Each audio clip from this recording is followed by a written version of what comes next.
Azərbaycan hər il niyə minlərlə həkim itirir? Gəlin səssiz beyin axınları haqqında danışaq. Əgər tendensiya belə davam eləsə, 10 ildən sonra ölkədə həkim tapmaq bizim düşündüyümüzdən daha çətin olacaq. Azərbaycanda artıq neçə ildir ki, gənc həkimlər və ixtisaslı mütəxəssislər ölkəni tərk eləyirlər. Bəziləri Almaniyaya, bəziləri Türkiyəyə, bəziləri də Körfəz ölkələrinə üz tuturlar və bu proses artıq fərdi qərar deyil, bu kütləvi bir struktur problemi deməkdir. Bunun nəticəsində ölkədə həkim çatışmazlığı yaranır, klinikalarda personal azalır, müalicə keyfiyyəti aşağı düşür, tibbi bacarıqlar azalır, təcili yardım yük altında qalır. Yəni getmək təkcə həkimin problemi deyil, bu həm də bizim ölkənin gələcəyinin problemidir. Niyə gedirlər? Bunlara bir neçə səbəb gətirə bilərəm. Məsələn, birincisi maaş və motivasiya. İnsanlar 5-6 il daha çox oxuyurlar və işə başlayanda çox aşağı maaşla işə başlayırlar və bu da onlara motivasiya vermir. Digər səbəb karyera inkişafı sistemidir. Bizdə ixtisaslaşma imkanları məhduddur. Bir də yenilənmə sürəti yüksəkdir və bizdəki sistem demək olar ki, buna çatdırmır.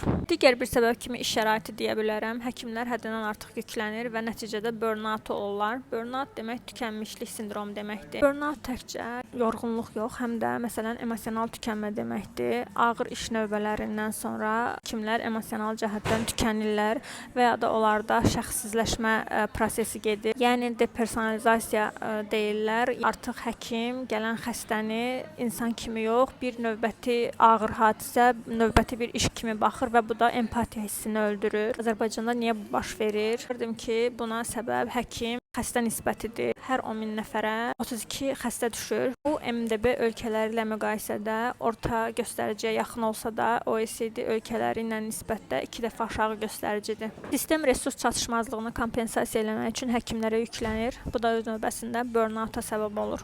Bəs bu problemi indi həll etməyə çalışmasaq gələcəkdə bizi nə gözləyir? Bayaq da izah elədiyim kimi demək olar ki, həkim çatışmazlığı ilə üzləşəcəyik. Bu da öz növbəsində uzun gözləmə müddəti deməkdir. Regionlarda həkim tapmaq çətinləşəcək, özəl sektor kəskin bahalaşacaq, sağlamlıq fərqləri kəskinləşəcək, xroniki xəstəliklər daha da çoxalacaq. Həll yolları nələrdir? Bunlardan biri həkimlər üçün retain package üsuludur. Bu dünyanın bir çox ölkəsində bacarıqlı işçi qüvvəsini saxlamaq üçün tətbiq olunan sistemdir. Əlavə ödənişlər verilir, sığorta üstünlükləri, vergidən azad olma və ya da daha az nisbətdə vergi ödəmə, uşaqlara dəstək və s. Karyera pillələri şəffaflaşdırılmalıdır. Yəni motivasiya zinciri olmalıdır. Məzun olan bir həkim üçün bu çox vacibdir.